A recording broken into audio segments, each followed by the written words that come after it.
হে good morning, কেমন আছো সবাই? তো এখন বাজে 8:25 সকাল। আজ সকালে অনেক সকালেই উঠেছি, সকাল 6টায় উঠে কোনো কাজই সত্যি কথা বলতে হয়নি, কারণ আজ ভীষণ লেজি লাগছে, ভালোও লাগছে না। ক্লাইমেটটা এরকম, তো মনে হচ্ছে শুধু বসে থাকি।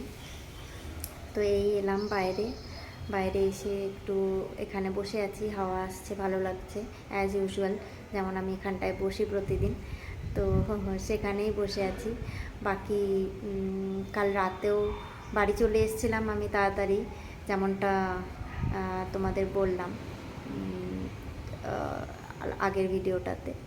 তো সেই রকমই আমি বাড়িতে চলে এসেছিলাম। বাড়ি চলে আসার পর তারপর ফোন করে দিলাম বাড়িতে, তারপর আবার মায়ের ফোন এসেছিল, কথা বললাম। আর কালকেও ভীষণ টায়ার্ড ছিলাম আমি, কারণ সকাল 6টায় উঠেছি, সমস্ত কাজ করেছি, তারপর মায়ের ওখানে গেছি, গিয়ে আবার সুন্দরী আর আমি বাইরে গেছিলাম, একটু ছোটো মোটো শপিং করার ছিল, যেমন আগের ভিডিওটাতে বললাম। তারপর মানে একটু হেক্টিক, আবার বাড়িতে এসেছি, একটু হেক্টিক হয়ে গেছিলো। তো আমি কালকে তাড়াতাড়ি শুয়ে পড়েছি, ঘুমিয়ে পড়েছিলাম, আর বেশি রাত পর্যন্ত জাগতে পারিনি। আজও সকালে ওই রকমই লাগছে আমার, তো এরম হয়েছে। তারপর আজকে সকালে উঠলাম, দেখলাম না আমার যে মানি প্ল্যান্টটা আছে, মানি প্ল্যান্টের পাতাগুলো না সাইড থেকে একটু কালো হয়ে গেছে। সো ওটা ফিল এই মানি প্ল্যান্টটা হয়ে গেছে বড়, আর আমি ওটাকে না হ্যাং করে দিইনি যে দিকটা বড় হয়েছে। তো ওই দিকটা যখন জল দিই, ওই পাতাগুলো জলের মধ্যেই থেকে যায়, নিচে একদম ফ্লোরে টাচ হয়ে। তো আই ফিল ওই জন্যই হয়েছে, নট শর্ট।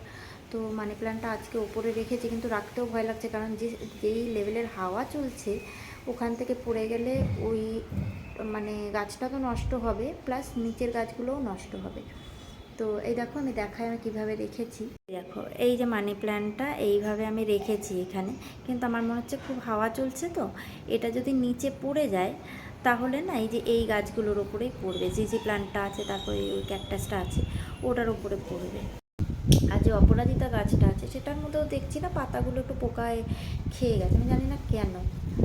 এই জায়গাটায় কিছু একটা ব্যাপার আছে, ওই জবা ফুলের গাছটার জন্যই হচ্ছে না অন্য কিছু, বুঝতে পারছি না। তো আজ একটা নিম স্প্রে অর্ডার করে একটু স্প্রে করে দিতে হবে, 10 দিনে 15 দিনে একবার যদি স্প্রে করে দেওয়া যায় গাছগুলো বেশ ভালো থাকে। তো চলো আমি সমস্ত কাজবাজগুলো করে নিই, তারপর আবার তোমাদের সাথে দেখা হচ্ছে। বাই।